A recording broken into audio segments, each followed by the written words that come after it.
Hello and welcome back to Football Manager 2020 with Newcastle United. We have 3 games left to play this season, and if you look at the table on that left-hand side, we have a game in hand, and we are currently sat in that final Champions League spot. We could actually do this. This could be a thing that we actually succeed in and qualify for the Champions League.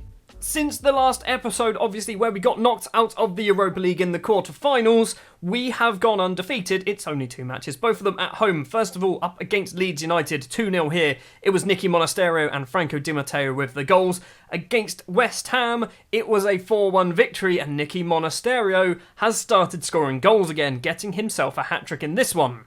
We are on the Sunday, which means other teams who are around us have already played their match. Southampton drew with Manchester United. That was obviously, I was hoping that Man United would beat them, so it's not ideal, but it still dropped points. If we go back a little bit further, I believe Southampton may have lost again. Yes, they did. They lost 4-0 against Liverpool when we beat West Ham 4-1. I think they won their other match.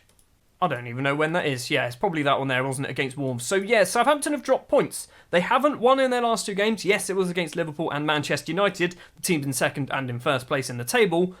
But I don't care. I really don't care. It means we have moved up into 4th place with a game in hand over Manchester City, which if we win our game in hand, which is this Villa game, we will move up into 3rd place. Here we go then, the Aston Villa game away from home. Villa are a team who are down the wrong end of the table. They're not getting relegated. Wow, what a boring end to the season for anyone basically 8th downwards. Or 9th downwards. 10th downwards. I think technically West Ham can probably still get European football. So yeah, anyone from Norwich downwards, really bloody boring. They're playing for literally nothing now.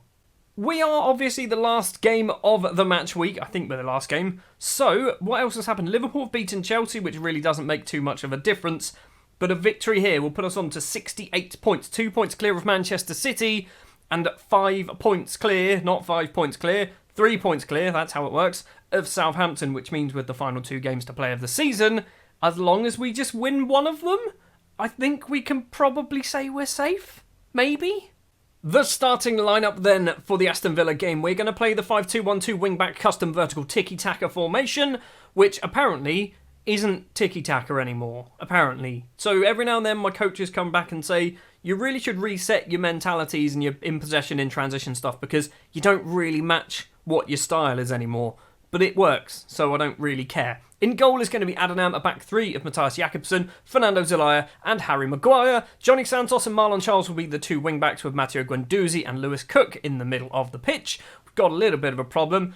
That's Wang. Christ Cholet currently out injured, which isn't ideal. He's going to be back soon-ish, 6 to 12 days, which is why we're playing Guendouzi and Lewis Cook in the middle of the pitch. Thiago Almada will be the attacking midfielder with Franco Di Matteo and Nicky Monasterio as the strikers.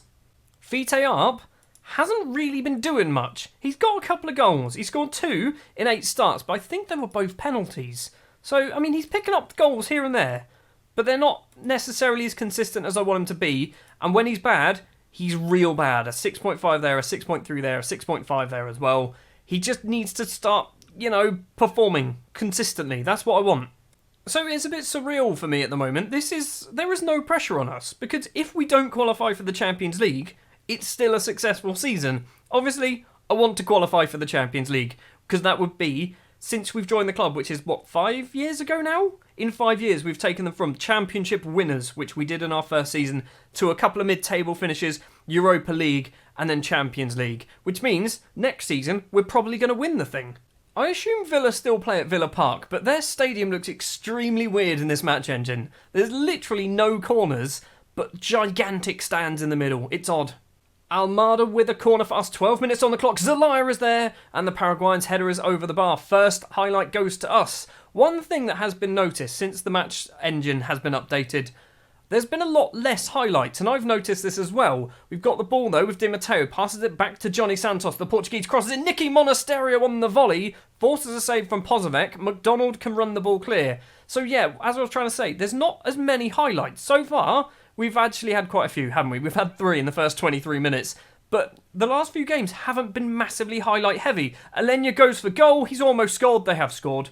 Really? Really, game? Douglas Luiz has scored.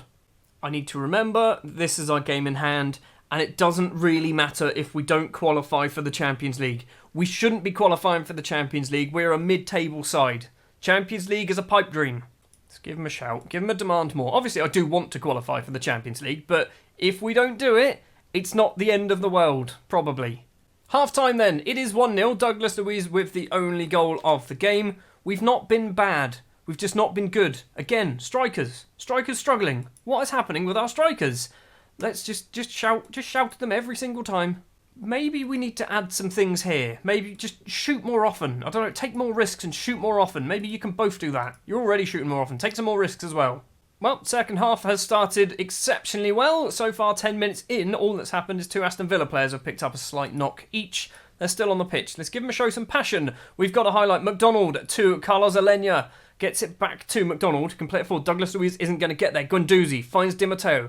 Almada now plays it through. Nicky Monasterio with a lovely side foot effort into the bottom corner. His 23rd goal of the season. His 18th goal in the league, which I think makes him top goal scorer in the league, unless someone else has actually scored more than him now. But 18 goals for Monasterio, considering he didn't score for about 2 months. Monasterio he's just been scoring loads. Apart from for a couple of months. We're back into this game. Another goal would be lovely. I need another goal. Words. Throw for Jakobsen to Johnny Santos, number 7, the Portuguese right back. Back to Matthias Jakobsen. Inside now, Almada going all the way back to the goalkeeper for some reason. Adonam outside of his area. What is the Brazilian keeper going to do? Plays it on the ground to Harry Maguire. He's got Marlon Charles to the left-hand side. The 2 Englishmen combining. Number 11's in front. Marlon Charles is going to keep going and instead plays it back to Maguire. We're being patient. Which is okay, as long as we're not too patient. Maguire again. Back to Zelaya? Yes, it does. Zelaya plays it all the way back to Adnan. Twice in this highlight, the ball has made it to the goalkeeper. If Villa score from this, I'm going to be very angry. Guendouzi with the ball finds Johnny Santos. Basically, we're where the highlight started now, aren't we? Jakobsen with the ball across to Zelaya. Once again, in the centre circle. Marlon Charles now on that left-hand side, controls it. Tries to go round his man, stops and crosses it early. Di Matteo's there, and somehow Franco Di Matteo has managed to put that in the back of the net. I think number 15, ML Jarju, whoever that guy is, tried to do some really elaborate clearance, didn't manage to do it properly, and Franco Di Matteo actually capitalises. So Marlon Charles crosses it in. If we look at him here, he goes for the shot, or the clearance, hits Franco Di Matteo. Di Matteo then places it into the back of the net. We're in front against Villa. Maybe taking more risks was a good thing. Lewis Cook is going to be coming off for Joe Willock.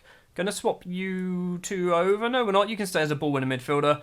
No, what am I doing? Johnny's coming off. Johnny's knackered. He's looking nervous. Willock is going to be coming on. I'm thinking Fite Arp needs to come on, but also not quite sure. No, don't do it. This is the type of game where a Fite Arp goal could be really good for him, but I'm just worried about taking off one of my 2 strikers who have both scored a goal. We've got a highlight on 76 minutes. Adonam with the ball in his hands, drops it to his feet, finds Matthias Jakobsen, plays it across. Joe Willock runs forward into the middle, plays it on the ground. Nicky Monasterio, is he going to get his 19th goal of the season? Doesn't manage to get it past Pozovec, who makes the save. Got a throw with Harry Maguire. Monasterio's going to collect it. That's a strange person to be taking the throw, and a strange person to be throwing it to. Maguire all the way back to the Brazilian goalkeeper, Adonam. Stands still with the ball to Jakobsen. Back to Adonam once again. This is how he gets his pass accuracy up, by the way. This is all he does. Is he going to get it back? Yes, he does. Look at this. Pass accuracy from the Brazilian goalkeeper here. What's going on? What is happening? What are we doing? Just get the ball clear. Come on, Harry Maguire. Marlon Charles wants. Marlon Charles does get it. Is he going to run down the left? He's cutting inside instead. He's still going. Does Marlon Charles? He goes for goal. His effort is just over the bar. And Villa have managed to do themselves a substitute. Right, 7 minutes left to play. Monasterio is going to come off. Fite Arp is going to come on. Who else could do with being substituted? Maguire can come off. Sure, for Big Dids. Big Dids hasn't played in a while.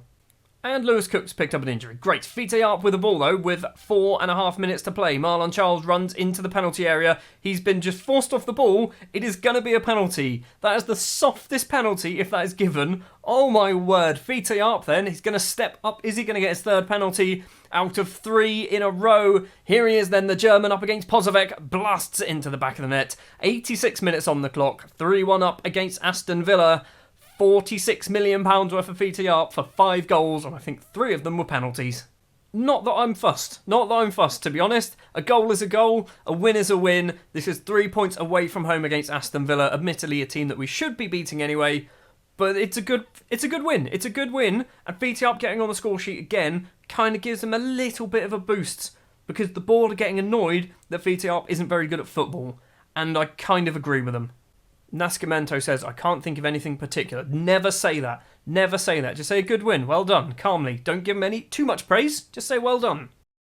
Well then, with 2 games left to play, we are third. Let's do some maths in our head then. Southampton, with their final 2 games, can get a total of 71 points. We can hit 71 points after 1 more victory. And looking at it, Arsenal, I don't think can catch us up apart from goal difference. So they can catch us up to 68 points. And then assuming we lose both our games, they win both of their games, chances are goal difference might swing, but it's unlikely we will lose both of our matches. That is going to do it then for this episode. Next episode is going to be potentially where we manage to qualify ourselves for the Champions League. Up against Watford, we're then going to have Leicester as well still to play. Watford down all the way in 16th place. So again, much like Villa, this should be an easy win here. Thank you very much for watching this episode of Football Manager 2020 with Newcastle United. If you did enjoy, do remember to leave a like. If you want to see more, hit the subscribe button. And I'll be back next time with the Watford game.